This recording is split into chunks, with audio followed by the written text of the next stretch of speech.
School trip. आयु बस में बैठा बस यही सोच रहा था कि वो पहाड़ कैसे होंगे। आयु जो 15 साल का था, पिछले 3 साल से चंडीगढ़ में ही रह रहा था। फिर भी वो कभी हिमाचल की हसीन वादियों में नहीं गया था। पर उसका ये सपना इस स्कूल ट्रिप में पूरा होने वाला था। ढेर सारे लंच बॉक्सेस से खाना खाते हुए और अंताक्षरी खेलते हुए पूरा दिन बीत गया था। वो शिमला पहुंचने ही वाले थे कि पता नहीं कैसे उनकी बस जो कुछ मिनट पहले एकदम ठीक चल रही थी, उसमें से धुआं निकलने लगा। रात बहुत हो चुकी थी और बच्चे साथ में थे, तो सब टीचर्स ने मिलकर फैसला लिया कि वो पास में ही एक होटल के अंदर रुक जाएंगे और सुबह मैकेनिक को बुलाकर बस ठीक करवा कर शिमला के लिए वहां से निकल जाएंगे। वो लोग पास के एक होटल तक पहुंचे। वो होटल दोनों तरफ से बड़े बड़े पेड़ और पहाड़ों से घिरा हुआ था। सब टीचर्स ने बच्चों को होटल में अलग अलग कमरों में बांट दिया और डिनर के बाद सब सोने चले गए। आयु को अपने 2 दोस्तों अमन और रोहन के साथ कमरा मिला था और वो बहुत खुश था क्योंकि वो दोनों उसके काफी अच्छे फ्रेंड्स थे। आयु, अमन और रोहन जब कमरे में गए तो कमरे की खिड़की से उन्हें जंगल के बीचों बीच एक झील दिखाई दी। उन सभी को याद था कि कैसे पिछली स्कूल ट्रिप पर रात में 2 बच्चे ऐसे ही झील पर निकले थे और वो स्कूल के सबसे पॉपुलर बच्चे बन गए। तो उन तीनों ने भी प्लान बनाया कि इस बार वो भी कुछ कारनामा करेंगे। उन्होंने सोचा कि वो होटल से छुपके से निकल जाएंगे और उस झील पर जाकर फोटो खींचकर वापस आ जाएंगे। जैसे ही होटल का गार्ड सो गया, वो तीनों निकल गए। झील दिखने में तो होटल से ज्यादा दूर नहीं लग रही थी, पर वो तीनों करीब आधा 1 घंटा झील की तरफ चले जा रहे थे और जंगल का रास्ता था कि खत्म ही नहीं हो रहा था। ठंड बहुत ज्यादा बढ़ चुकी थी और उस सुनसान जंगल में उन तीनों की ठंड के मारे हालत खराब हो रही थी। उन्होंने अपना फोन चेक किया तो उसमें सिग्नल नहीं था।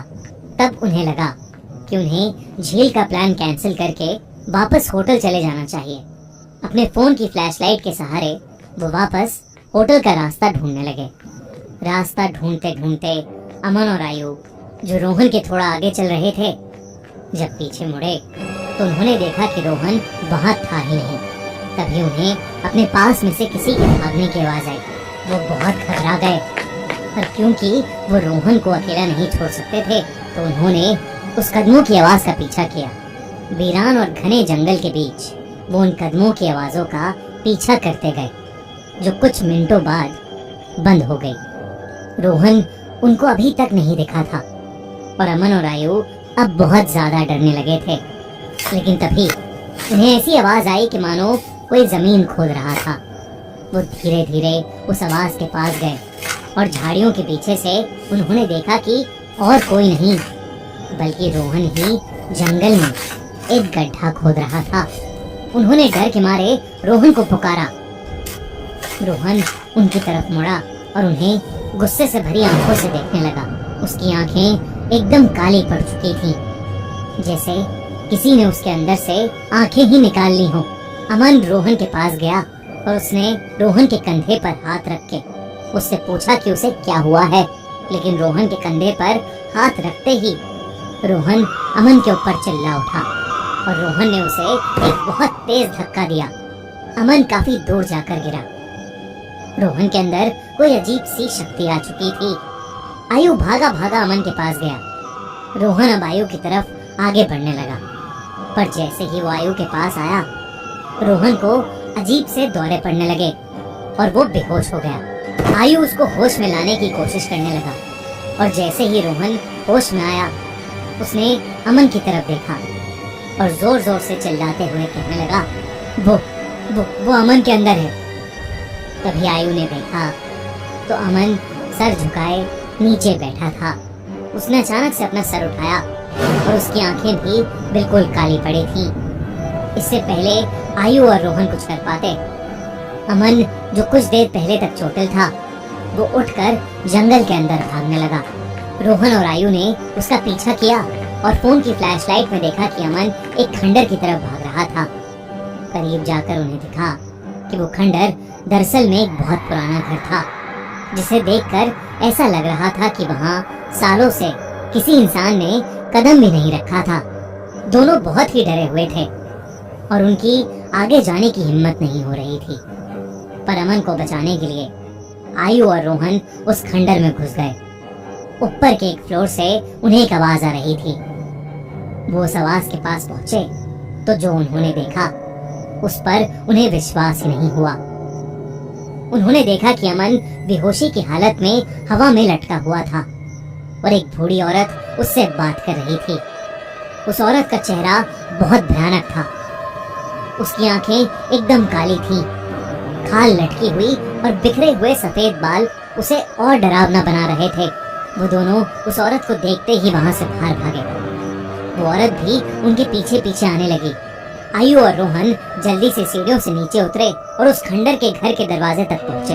उन्होंने जब मुड़कर एक बार पीछे देखा तो वो बूढ़ी औरत किसी कीड़े की तरह रेंगती हुई सीढ़ियों से उतर रही थी और उनके पास ही आ रही थी। वो किसी तरह वहां से निकलकर जंगल की ओर भागे और भागते चले गए। भागते भागते उन्हें पता नहीं चला कि कब वो उस झील के पास आ गए थे, जिस झील की तलाश में वो होटल के बाहर निकले थे। रोहन और आयु दोनों भागते भागते उस झील के अंदर गिर पड़े और डूबने लगे। उन्हें ऐसा लग रहा था कि जैसे कोई उन्हें अंदर खींच रहा हो। आयु किसी तरह झील से बाहर आ गया, पर उसकी आंखों के सामने रोहन झील में डूब गया और वो कुछ भी नहीं कर सका। आयु ये सब देखकर इतना घबरा गया कि उसे चक्कर आने लगे और वो वहीं बेहोश होकर गिर पड़ा। आयु की जब सुबह आंख खुली तो वो उसी होटल के कमरे में था।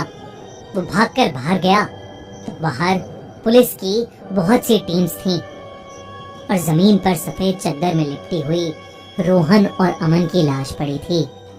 पुलिस ने तो इसे मर्डर घोषित कर दिया था, पर आसपास के रहने वालों ने बताया कि कई साल पहले उस जंगल में एक बूढ़ी औरत रहती थी। वहां उसका एक घर था। सभी से अलग वो औरत चैन से रहती थी। पर एक रोज उसके घर को कब्जाने के लिए पास के गांव के कुछ लोगों ने उसके साथ बदसलूकी की और उसे मारकर उस झील में फेंक दिया। तब से कोई भी इंसान रात में जंगल की ओर या उस झील के पास नहीं जाता। कहते हैं कि उस बूढ़ी औरत की आत्मा अभी भी वहां अपने बदले के लिए भटकती है। काश ये बात इन तीनों दोस्तों को पता होती तो शायद आज आयु के साथ साथ रोहन और अमन भी जिंदा होते।